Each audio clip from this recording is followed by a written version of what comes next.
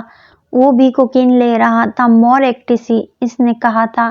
اس نے کوکین لیتے ہوئے اس سے دیکھا۔ There is no end to ecstasy. It is preceded by pleasure and followed by more ecstasy. وہ نشے کی حالت میں اس سے کہہ رہا تھا۔ سالار مطمئن نہیں ہوا۔ No, it does end. What happens when it ends? When it really ends؟ اس کے دوست نے عجیب سی نظروں سے اسے دیکھا۔ You know it yourself, don't you? You have been through it off and on. سالار جواب دینے کے بجائے دوبارہ کوکین لینے لگا تھا۔ اس کی کلائیوں کی گوشت میں اترتی ڈوری اسے اب جواب دے رہی تھی۔ پین، درد۔ What is next to pain؟ اس نے مضحکہ خیز لہجے میں اس رات امامہ ہاشم سے پوچھا تھا۔ Nothingness۔ رسی نما کوئی چیز لہراتے ہوئے اس کے جسم پر گری تھی۔ اس کے سر، چہرے، گردن، سینے، پیٹ اور وہاں سے تیز رفتاری سے رینگتی ہوئی اتر گئی۔ سالار نے کانپتے جسم کے ساتھ اپنی چیخ روکی تھی۔ وہ کوئی سانپ تھا جو اسے کاٹے بغیر چلا گیا تھا۔ اس کا جسم پسینے میں نہا گیا تھا۔ اس کا جسم اب جاڑے کے مریض کی طرح تھر تھر کانپ رہا تھا۔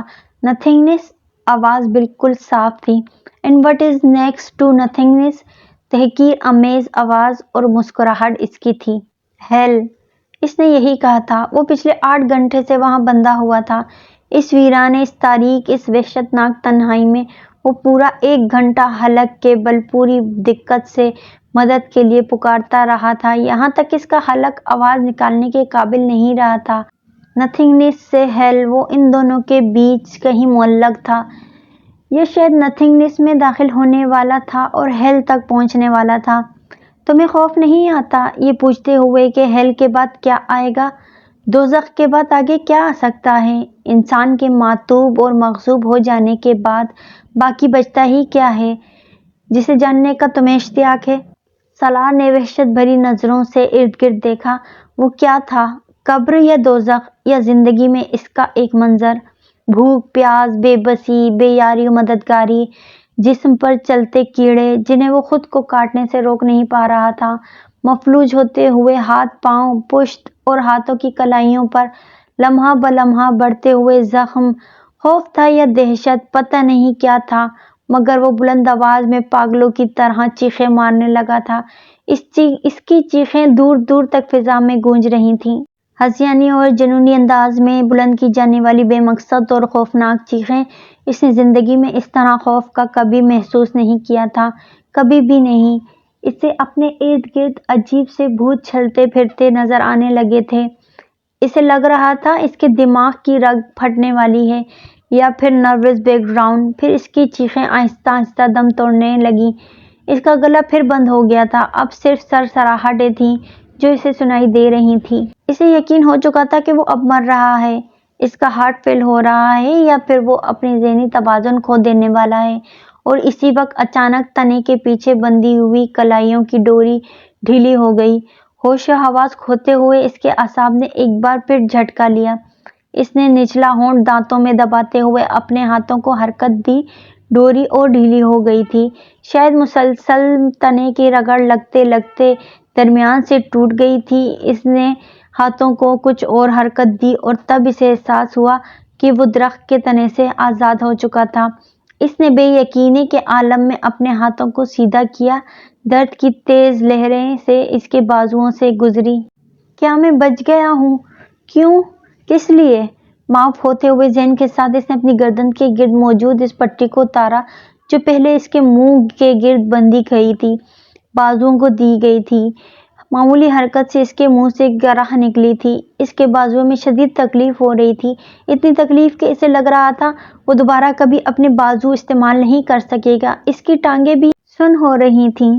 اس نے کھڑے ہونے کی کوشش کی، وہ لڑکھڑا کر بازوؤں کے بل زمین پر گرا، ہلکی سی چیخ اس کے منہ سے نکلی۔ اس نے دوسری کوشش ہاتھوں اور گھٹنوں کے بل کی، اس بار وہ کھڑا ہونے میں کامیاب ہو گیا۔ وہ دونوں لڑکے اس کے جوگرز اور گھڑی بھی لے جا چکے تھے، اس کی جرابیں وہیں کہیں پڑی تھیں، وہ اندھیرے میں انہیں ٹٹول کر پہن سکتا تھا مگر بازوؤں اور ہاتھوں کو استعمال میں لانا پڑتا، اور وہ اس وقت یہ کام کرنے کے قابل نہیں تھا، نہ جسمانی طور پر نہ ذہنی طور پر۔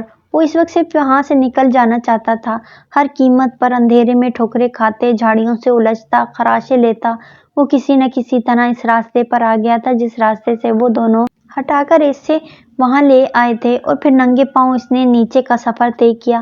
اس کے پیروں میں پتھر اور کنکریاں چبھ رہی تھیں مگر وہ جس ذہنی اور جسمانی اذیت کا شکار تھا اس کے سامنے یہ کچھ بھی نہیں تھا۔ وہ یہ نہیں جانتا تھا کہ وقت کیا ہوا تھا مگر اسے یہ اندازہ تھا کہ آدھی رات سے زیادہ گزر چکی ہے۔ اسے نیچے آنے میں کتنا وقت لگا اور اس نے یہ سفر کس طرح طے کیا وہ نہیں جانتا۔ اسے صرف یہ یاد تھا کہ وہ پورے راستے بلند آواز سے روتا رہا تھا۔ اسلام آباد کی سڑکوں پر آ کر اسٹریٹ لائٹس کی روشنی میں بھی اس نے اپنے حلیے کو دیکھنے کی کوشش نہیں کی، نہ ہی کہیں رکنے کی خواہش کی، نہ ہی کسی کی مدد لینے کی۔ وہ اسی طرح روتا ہوا لڑکھڑاتے قدموں کے ساتھ اس سڑک کے کنارے فٹ پاتھ پر چلتا رہا۔ وہ پولیس کی ایک پیٹرولنگ کار کی جس نے سب سے پہلے اسے دیکھا اور اس کے پاس آ کر رک گئی۔ اندر موجود کانسٹیبل اس کے سامنے نیچے اترے اور اسے روک لیا۔ وہ پہلی بار ہوش و حواس میں آیا تھا مگر اس وقت بھی وہ آنکھوں سے بہتے آنسوؤں پر قابو پانے میں ناکام ہو رہا تھا۔ وہ لوگ اب اس سے پوچھ رہے تھے مگر وہ کیا جواب دیتا؟ اگلے 15 منٹ میں وہ ایک ہاسپٹل میں تھا جہاں اسے فرسٹ ایڈ دی گئی۔ وہ اس سے اس کے گھر کا پتہ پوچھ رہے تھے مگر اس کا گلا بند تھا، وہ انہیں کچھ بھی بتانے کے قابل نہیں تھا۔ سوجے ہوئے ہاتھوں کے ساتھ اس نے ایک کاغذ پر اپنے گھر کا فون نمبر اور ایڈریس گھسیٹ دیا۔ ابھی اور کتنی دیر اسے یہاں رکھنا پڑے گا؟ زیادہ دیر نہیں، جیسے ہی ہوش آتا ہے ہم دوبارہ چیک اپ کریں گے، پھر ڈسچارج کر دیں گے۔ زیادہ شدید قسم کی انجریز نہیں ہیں، بس گھر میں کچھ دنوں تک مکمل طور پر ریسٹ کرنا پڑے گا۔ اس کا ذہن لاشعور سے شعور کا سفر طے کر رہا تھا۔ پہلے جو صرف بے معنی آوازیں، اب وہ انہیں مفہوم پہنا رہا تھا، آوازوں کو پہچان رہا تھا۔ ان میں سے ایک آواز سکندر عثمان کی تھی، دوسری یقیناً کسی ڈاکٹر کی۔ سالار نے آہستہ آہستہ آنکھیں کھول دیں، اس کی آنکھیں یکدم چندیاں گئی تھیں۔ کمرے میں بہت تیز روشنی تھی، یا کم از کم اسے ایسا ہی لگا تھا۔ وہ ان کی فیملی ڈاکٹر کا پرائیویٹ کلینک تھا۔ وہ ایک بار پہلے بھی یہاں ایسے ہی ایک کمرے میں رہ چکا تھا اور یہ پہچاننے کے لیے ایک نظر ہی کافی تھی۔ اس کا ذہن بالکل صحیح کام کر رہا تھا، جسم کے مختلف حصوں میں ہونے والے درد کا احساس اسے پھر ہونے لگا تھا، اس کے باوجود کہ وہ اب ایک بہت نرم اور آرام دہ بستر پہ تھا۔ اس کے جسم پر وہ لباس نہیں تھا جو اس نے سرکاری اسپتال میں پہنا تھا جہاں سے لے جایا گیا تھا، وہ ایک اور لباس میں ملبوس تھا، اور یقیناً اس کے جسم کو پانی کی مدد سے صاف بھی کیا گیا تھا کیونکہ اسے آدھے بازوؤں والی شرٹ سے جھانکنے والے اپنے بازوؤں پر کہیں بھی مٹی یا گرد نظر نہیں آ رہی تھی۔ اس کی کلائیوں کے گرد پٹیاں بندھی ہوئی تھیں اور اس کے بازوؤں پر چھوٹے چھوٹے بہت سے نشانات تھے۔